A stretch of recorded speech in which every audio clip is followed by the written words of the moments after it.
So Allu Arjun ఎపిసోడ్ని లేదా Pushpa 2 release ఆ టైంలో బెనిఫిట్ షో టైంలో నిజానికి ఒక మహిళ చనిపోవడము, కొడుకు శ్రీతేజ్ తను సీరియస్ కండిషన్లో ఉండడము, ఇవన్నీ మనకు తెలిసినవే. అల్లు అర్జున్ అరెస్ట్ అయ్యాడు, ఆ తర్వాత మళ్ళీ విడుదలయ్యాడు, బెయిల్ మీద బయటకు వచ్చాడు. సో ఇప్పుడంతా కూడా టాలీవుడ్ ప్రముఖులందరూ కూడా సీఎం రేవంత్ రెడ్డిని కలిశారు. రేవంత్ రెడ్డి స్పెషల్గా అంటే బెనిఫిట్ షోలు అవి ఇవి ఉండవు అని చెప్పారు. సో ఇది ఒక పెద్ద ఇష్యూ అయిపోయింది. యాక్చువల్లీ నేషనల్ మీడియా ఏమో పూర్తిగా అల్లు అర్జున్ ఫేవర్లో మాట్లాడేస్తున్నారు. చాలా వరకు నేషనల్ మీడియాలో కొంతమంది అయితే ఏంటంటే అల్లు అర్జున్ సూపర్ స్టార్ అయిపోయారని మాట్లాడుతున్నారు. రేవంత్ రెడ్డి ఏదో ఓడిపోయినట్టు, దట్స్ వాట్ పాలిటిక్స్. సో ఇప్పుడు ఎట్లా ఉందంటే పాలిటిక్స్ వర్సెస్ సినిమా అన్నట్టుగా కొంతకాలం నడిచింది. ఈవెన్ ఇప్పుడు సినిమా ఇండస్ట్రీ నుంచి కూడా వాళ్ళు కూడా విమర్శలు చేస్తూ ఉన్నారు. యాక్చువల్లీ తమ్మారెడ్డి భరద్వాజ వీళ్ళు అల్లు అర్జున్ కూడా డైరెక్ట్గా విమర్శిస్తున్నారు. So what is your point sir? మీరు ఏమంటారు అసలు ఈ మొత్తం వ్యవహారాన్ని చూస్తే మీకేమనిపిస్తుంది? నేను ఇద్దరు ముగ్గురు స్పెషలీ వన్ మేజర్ స్క్రిప్ట్ రైటర్తో మాట్లాడాను ఈ సబ్జెక్ట్ గురించి. సబ్జెక్ట్ ఇండైరెక్ట్గా మాట్లాడాను. ఇది ఎందుకు మలయాళం ఫిలిం ఇండస్ట్రీలో జరగట్లేదు? కరెక్ట్. ఇది ఎందుకు తమిళ్ ఫిలిం ఇండస్ట్రీలో జరగట్లేదు? జరుగుతుంది. కొంచెం ఫ్యాన్ ఫాలోయింగ్, విజయ్ లాంటి వాళ్ళని సూపర్ స్టార్ అని చెప్పేసి, were few and far in between. ఇక్కడ బాలీవుడ్లో చూడండి, బాలీవుడ్లో స్టూడియోకి వెళ్తారు, ప్రమోషన్స్ చేస్తారు, అన్నీ చేస్తారు, అది కోట్లు ఖర్చు పెడతారు.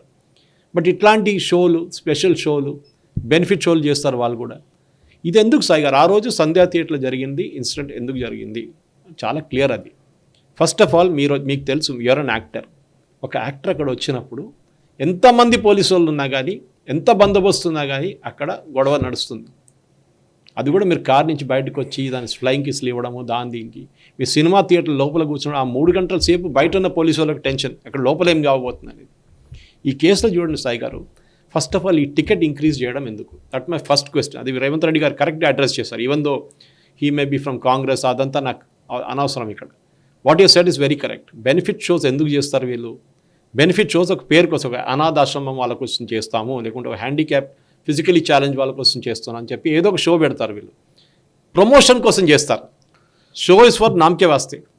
వీళ్ళ మూవీని ప్రమోట్ చేయడానికి చేస్తారు. టెలివిజన్ వాళ్ళు వస్తారు, కవరేజ్ ఇస్తారు, బయటలు అడుగుతారు, అది ఇది గొడవ ఉంటుంది. ఇక్కడ జరుగుతుందండి. నేను అదే అడుగుతున్నాను సాయి గారు, ఒక హీరోకి ఇచ్చే రెమ్యునరేషన్ ఏంటి సాయి గారు? తెలంగాణలో 100 కోట్లు. అక్కడ ప్రేమలు అనే మలయాళం సినిమా తీశారు, ఇక్కడ తెలుగులో కూడా బాగా నడిచింది. దాని పార్ట్ 2 కూడా ఇప్పుడు వస్తుందంట.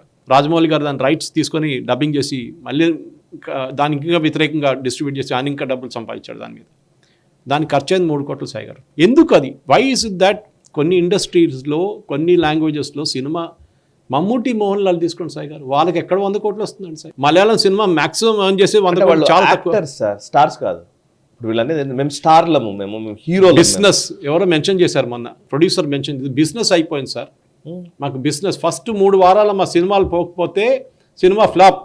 దాని తర్వాత ఎవరు చూడడు థియేటర్లో వచ్చింది. ఎందుకు? ఆ ప్రశ్న అడుగుతున్నాను సాయి గారు. సినిమా థియేటర్లో ఇప్పుడు సినిమా వచ్చి థియేటర్లో ఎందుకు పబ్లిక్ చూడట్లేదు? దానికోసం మీరు ఏం చేస్తారు? ఫిలిం స్టార్ తీసుకొస్తారు, పెద్ద హంగామా చేస్తారు, కాస్టింగ్. ముందు సాయి గారు అందరు మన చిన్నప్పుడు మనకు గుర్తుంది, కాలేజీలో ఉన్నప్పుడు ప్రతి సినిమాకి వెళ్తుండే మనం. అవును. ఇప్పుడు ఎంతమంది వెళ్తారు సాయి గారు సినిమాలకి? చాలా తక్కువ. నాకు గుర్తుంది, సంగీతం ఉన్నప్పుడు కూడా ఇంగ్లీష్ సినిమాలు చూడడానికి రెగ్యులర్గా తివోలి ఇంగ్లీష్ సినిమా, ఓన్లీ ఇంగ్లీష్ సినిమా, guns of Navarone, where eagles dare అన్నీ చూసాం. Day of the jackal, plaza theatre ఉండే ముందు, ఇప్పుడు అది లేదు సికింద్రాబాద్. సినిమా అంటే ఒక ఇదైపోయింది, వీక్లీ చూడాల్సిందే సినిమా. హిందీ డాన్ వచ్చింది, అమితాబ్ బచ్చన్ది, తారక రామ థియేటర్, ఓ బాబా ఏ హంగామా ఉండే అప్పుడు. ఇప్పుడు ఎవరైతే ఎంత దూరం ఎవడెళ్తాడా? ఈ ట్రాఫిక్లో ఎవడెళ్తాడా? ఓటీటీలో వస్తుందా, రేపు చూసుకుందాంలే అంటారు. నాకు ఇది సురేష్ బాబు గారు చాలా బాగా చెప్పారు సార్. యాక్చువల్లీ అది నాకు, I just want to coat it. Me opinion నాకు కావాలనిపించింది. సురేష్ బాబు ఏం చెప్పారంటే, బేసికల్లీ ఇప్పుడు ఈ ఫస్ట్ 1-2 డేస్ మీరు అన్నారు కదా, బెనిఫిట్ షోలు, డబ్బులు ఎక్కువ పెంచడాలు, ఇప్పుడు 1000 రూపాయల టికెట్లు ఇవన్నీ పెట్టడం వల్ల ఒక సగటు మధ్యతరగతి వ్యక్తి ఆయన సినిమా బడ్జెట్ అయిపోతుంది ఒక నెలలో.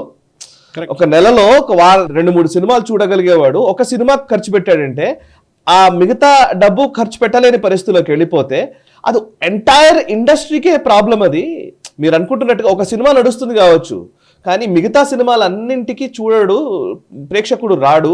తద్వారా ఏమవుతుందంటే ఈ టికెట్ రేట్లు పెంచడం వల్ల అది ఓల్ ఇండస్ట్రీ నష్టపోతుంది అనేది సురేష్ బాబు గారు వర్షన్. మీరు గుంజుకుంటున్నారు డబ్బులు ఎక్కడి నుంచో. లిమిటెడ్ అమౌంట్ చెప్పి ఇప్పుడు ఈ కేసులో కూడా అన్ఫార్చునేట్లీ జరిగిన కేసులో కూడా మనం చూసాం. అతను మన వైఫ్ని తీసుకొచ్చి సినిమాకు, కొడుకుని తీసుకొచ్చి సినిమా చూశారు కదా. వైఫ్ అయితే స్టాంపీడ్ చనిపోయింది పాప ఆమె.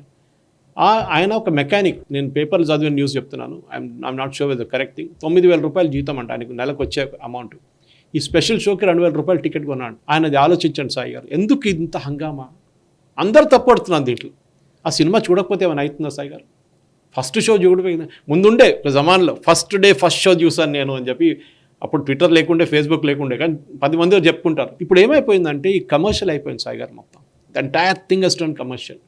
సంవత్సరానికి ఒక సినిమా తీసుకొస్తారు వీళ్ళు, ఒక హీరో, దాని మీద విపరీతమైన డబ్బులు ఖర్చు పెడతారు. 100 కోట్లు 200 కోట్ల రెమ్యునరేషన్ ఇది ఎవరు తీసుకొస్తున్నారు, ఎవరు చేస్తున్నారు? మనకు అందరూ తెలుసు పాత సిస్టమ్ ఎట్లా పనిచేసేదంటే, ఒక సినిమా థియేటర్ని ప్రొడ్యూసర్ ఒక 50 రోజులు కొనుక్కుంటాడు. ఫిక్స్ కాస్ట్ 40,000 రూపాయలు, అంటే జీతము, ఎలక్ట్రిసిటీ అన్నీ కలిపి. ఆ థియేటర్లో ఒక్కటి లేకున్నా కానీ సినిమా నడుస్తుంది, హౌస్ఫుల్ అంటారు. ఎంటర్టైన్మెంట్ ట్యాక్స్ కూడా కట్టేస్తారు ప్రొడ్యూసర్. ఏం చూపిస్తాడు? 100 రోజులు నడిచింది సినిమా అని చెప్పేసి.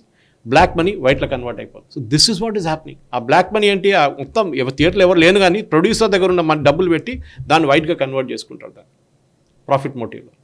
ఎవరు happy? Producer happy, cinema theatre happy, public వస్తే మంచిది. లేకుంటే స్టార్ అసోసియేషన్ ఉంటారు, వాళ్ళకి ఇస్తారు టికెట్లు, వాళ్ళు చూసుకుంటారు సినిమా. ఇది బంద్ చేయాల్సిన టైం వచ్చింది. ఐ థింక్ రేవంత్ రెడ్డి గారు చాలా మంచి మూవ్ తీసుకున్నారు. నేషనల్ లెవెల్లో ఆయన చాలామంది క్రిటిసైజ్ చేశారు, దీంట్లో పాలిటిక్స్ ఉంది అది ఇది అని చెప్పి. దిల్ రాజు గారు వచ్చి దాని నడిమిట్లో దుంకి అన్నీ అయిపోయింది, అన్ని సద్దిమత అయిపోయినాయి, అందరూ పీస్ఫుల్గా ఇంటికి వెళ్ళిపోండి అని చెప్పేశారు. కాదు, నెక్స్ట్ సినిమాకి వచ్చేటప్పుడు మళ్ళీ ప్రాబ్లం అంతే. రేపు ఒక జూనియర్ ఎన్టీఆర్, రేపు ఇంకెవరిదైనా సినిమా వచ్చినప్పుడు సేమ్ ప్రాబ్లం వస్తుంది. కానీ I think a good lesson he's been learned Sai గారు దీని నుంచి. ఇంత పబ్లిసిటీ, ఇంత ఇదన్నీ అక్కర్లేదు. సినిమా మంచిది ఉంటే పబ్లిక్ వెళ్ళి చూస్తారు. And there are many examples like that, many example. చాలా మటుకు మిగతా లాంగ్వేజ్లో ఉన్న సినిమాలు కూడా ఇప్పుడు ఓటీటీలో ఎంత పాపులర్ ఎందుకు అవుతుందంటే క్వాలిటీ సినిమా కోసం చూస్తున్నారు. కానీ ప్రాబ్లం ఏంటంటే Telugu film industry, again I'm quoting one very senior writer, ఆయన నాకు చెప్పారు, సురేష్ గారు, నేను అడిగాను, సార్ మలయాళం సినిమాలు ఇంత మంచి వస్తుంది, ఇంతమంది చూస్తున్నారు, దాన్ని డబ్ చేస్తున్నారు, దాన్ని రైట్స్ కొనుక్కుంటారంటే, సార్ అక్కడ చూసే ఆడియన్స్ డిఫరెంట్ సార్ అన్నారు. ఇక్కడ చూసే ఆడియన్స్ డిఫరెంట్ సార్. ఇక్కడ ఒక హీరోయిన్ ఓన్లీ సైడ్ కిక్గా పెట్టుకుంటారు, అంతేగాని అక్కడ మీ ఫీమేల్ డామినేటెడ్ క్యారెక్టర్స్ మూవీస్ ఉన్నాయి అక్కడ. That is the difference. Rajinikanth గారు చాలా మంచిగా చెప్పారు. దృశ్యం 1 వచ్చినప్పుడు, ఇప్పుడు దృశ్యం 3 రాబోతుందండి, మోహన్ లాల్ గారు నిన్నే అనౌన్స్ చేశారు. దృశ్యం ఒరిజినల్ 1 వచ్చినప్పుడు that entire offer was given to Rajinikanth, Mohan Lal రోల్ది. కానీ రజనీకాంత్ గారు అన్నారంట, నేను చేయను అని చెప్పారంట. అంటే అందరూ సర్ప్రైజ్ అయిపోయారు, ఇంత మంచి రోల్ మీరు ఎందుకు చేయట్లేదంటే, దాని సీన్లో మోహన్ లాల్ని పోలీసులు కొడతారు, మీకు గుర్తుంది దృశ్యం 1లో. నన్ను పోలీసులు కొడితే థియేటర్లు తగలబెట్టేస్తారు మా ఆడియన్స్ తమిళనాడులో ఫ్యాన్స్.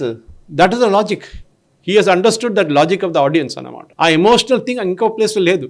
హిందీ చూడండి, పాన్ ఇండియా ఆడియన్స్ ఉంది హిందీకి, కానీ దాని తర్వాత కూడా బ్లాక్ మనీ సర్క్యులేషన్ ఇంకా అది ఇంకో గేమ్. మన అందరూ తెలుసు, ఆమీర్ ఖాన్ సినిమాలు చైనాలో వెళ్ళి 2,000 కోట్లు సంపాదిస్తుందంట. అందరికి తెలుసు 2,000 కోట్లు ఎవడు చూస్తాడు చైనాలో, అంత కథ అది. అక్కడ అగైన్ బ్లాక్ మనీ కన్వర్షన్ నడుస్తుంది అక్కడ చైనాలో. ఆమీర్ ఖాన్ మూవీ చూడడానికి 2,000 కోట్లు ఏమి అక్కడ రాదు, అక్కడ నుంచి 900. నెక్స్ట్ దాంట్లో డంగల్ అన్నారు 900 వచ్చింది, 3 Idiots. ఇంకో this entire drama has to stop Sai garu. And I think Revanth Reddy garu చాలా మంచి మూవ్ తీసుకున్నారు. If you ask me, this is the good move, sensible move. ఇప్పటి నుంచి ఒక డిసిప్లిన్ ఉండాలి.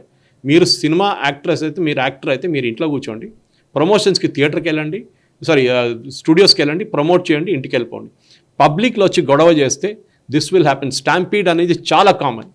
ఇప్పుడు మన గుడిలో చూస్తాం, మన స్టాంపీడ్ నడుస్తుంది, మిగతా ప్లేసెస్ చూస్తాం, స్పోర్ట్స్ ఈవెంట్ నడుస్తుంది, రాక్ షోలు నడుస్తుంది. మీరు అవాయిడ్ చేయండి.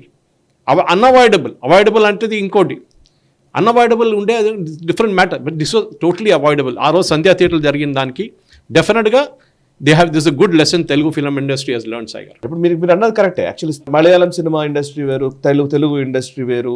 డెఫినెట్లీ ఆడియన్స్ని బట్టి కూడా ఇప్పుడు బెంగాలీ సినిమాలు ఒకలాగా ఉంటాయి, భోజ్పురి ఒకలాగా ఉంటాయి. కరెక్ట్, ఎస్ కరెక్టే.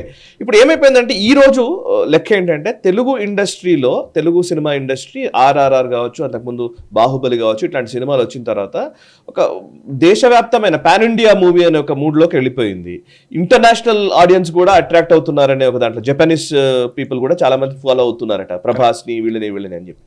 నా క్వశ్చన్ ఏంటంటే, నీ ఇండస్ట్రీ ఎక్స్పాండ్ అవ్వడం అనేది ఎవరైనా ఒప్పుకోవాల్సిందే. ఇప్పుడు మనం బిజినెస్లో కూడా చూస్తాం కదా, MNC కంపెనీలు, అమెరికన్ కంపెనీస్ ఇక్కడికి రావచ్చు, ఇక్కడ కంపెనీస్ ఇంకా పెరగవచ్చు, గ్లోబలైజేషన్ అంటే. But industry, in terms of industry, మనం ఇది ఒక సినిమా ఇండస్ట్రీ అనుకుంటే కనుక ఇది ఎక్స్పాన్షన్ అనేది ఇప్పుడు ఇట్లాంటి చనిపోవడాలు, ఈ అంటే ఫ్యాన్స్ పిచ్చిగోల, లేకపోతే వీళ్ళకు ఉన్నటువంటి ఫ్యాన్స్ పేరిట ఉన్నటువంటి ఒక ఉన్మాద స్థితి, వీటితో ఇంటర్నేషనల్ ఇండస్ట్రీగా తెలుగు సినిమా ఇండస్ట్రీ అవ్వగలదా? జనరల్గా బిజినెస్ అనగానే బిజినెస్లో డెఫినెట్లీ ఎమోషన్స్ ఉండవు, చాలా తక్కువ ఉండాలి ఎమోషన్స్, క్యాలిక్యులేషన్స్ ఉంటాయి, కరెక్ట్, స్ట్రాటజీస్ ఉంటాయి. ఇప్పుడు వీళ్ళు ఇండస్ట్రీ అంటున్నారా లేకపోతే ఎమోషనల్ బ్యాగేజ్ అంటున్నారా? నాకు కొంచెం I want to understand cinema this. Corporatisation అయిపోయింది సాయి గారు. ధర్మ ప్రొడక్షన్స్ కానివ్వండి, మిగతా అన్ని, మన జితేంద్ర గారు కూతురు ఉంది ఆమె ఏక్తా కపూర్, కార్పొరేటైజేషన్ అయిపోయింది. మంచిది అది. మన రానీ స్క్రూ వాళ్ళది అనేది యూటీవీ ఉంది. చాలామంది కార్పొరేట్ లెవెల్కి వెళ్ళిపోయారు.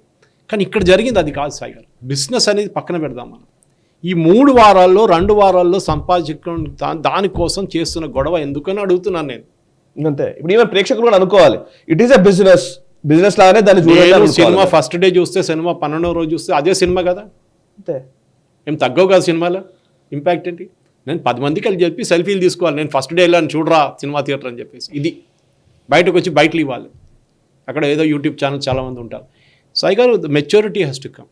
చాలా ఇంపార్టెంట్. నేను చూసాను ఇక్కడ కూడా, ఒక సినిమా షూటింగ్ జరిగితే అందరు బండి పక్కన ఆపేసి సినిమా థియేటర్ షూటింగ్ చూడడానికి వెళ్తారు. రోడ్ మీద చూస్తారు. దాని పర్మిషన్ ఇప్పుడు ఇవ్వట్లేదు, మీరు చూస్తుంటారు. అదంతా బంద్ చేసేస్తారు. ఎందుకంటే అక్కడ మళ్ళీ ట్రాఫిక్ జామ్, అక్కడ మళ్ళీ యాక్సిడెంట్. అండ్ మళ్ళీ ఇప్పుడు హీరోలు కూడా మేము దైవాంశ సంభూతులం, మేమే అంత దేవుళ్ళ మేమే అన్నట్టుగా బిహేవ్ చేస్తాం. ఆ attitude is there in the Telugu film industry. కొంచెం యాటిట్యూడ్ సేమ్ తమిళ్లో ఉంది, కానీ కన్నడలో మీరు చూడండి అక్కడ లేదు ఇది. ఓకే, మరాఠీలో లేదు. It's not big film industry. Marathi అని చాలా సింపుల్ ఫిల్మ్ ఇండస్ట్రీ అది. బెంగాలీ ఇప్పుడు ఆల్మోస్ట్ డైయింగ్ ఫిల్మ్ ఇండస్ట్రీ. కానీ మీరు ఎక్కడున్నా కానీ, తమిళ్ కానీ, కేరళ కానీ, కన్నడ కానీ, తెలుగు కానీ, ఒక్కటి గుర్తుపెట్టుకోవాలి, డిసిప్లిన్ అనేది చాలా ఇంపార్టెంట్. మీరు ఒక పబ్లిక్ షోలో వెళ్ళి అక్కడ వెళ్ళి సినిమా థియేటర్లో నేను కూర్చుంటాను, బయట ఎంత గొడవ చేస్తే నాకు సంబంధం లేదు, నేను ఇక్కడ ఉంటాను సినిమా అయ్యేదాకా అని చెప్పి తప్పు. దాన్ని జస్టిఫై చేయడానికి చూసినప్పుడు మళ్ళీ తప్పు. అది ప్రాబ్లం అనమాట. సో దట్ డిసిప్లిన్ అనేది ఒక hero worship, male dominated thing అని తెలుగు ఫిల్మ్ ఇండస్ట్రీ చాలా. లాస్ట్ మహిళల మీద ఆధారపడిన సినిమా చేసిన చెప్పండి సాయి గారు, పేరు చెప్పండి సాయి గారు. చాలా తక్కువ ఉంటుంది ఫిల్మ్ ఇండస్ట్రీ. కానీ అదే టైంలో మలయాళం లాంటి ఇండస్ట్రీలో చూడండి మెచ్యూరిటీ ఉంటుంది రోల్స్కి. అక్కడ మోహన్ లాల్, మమ్ముటీలు రోడ్ మీద షూట్ చేస్తే ఎప్పుడు తిరిగి చూడండి.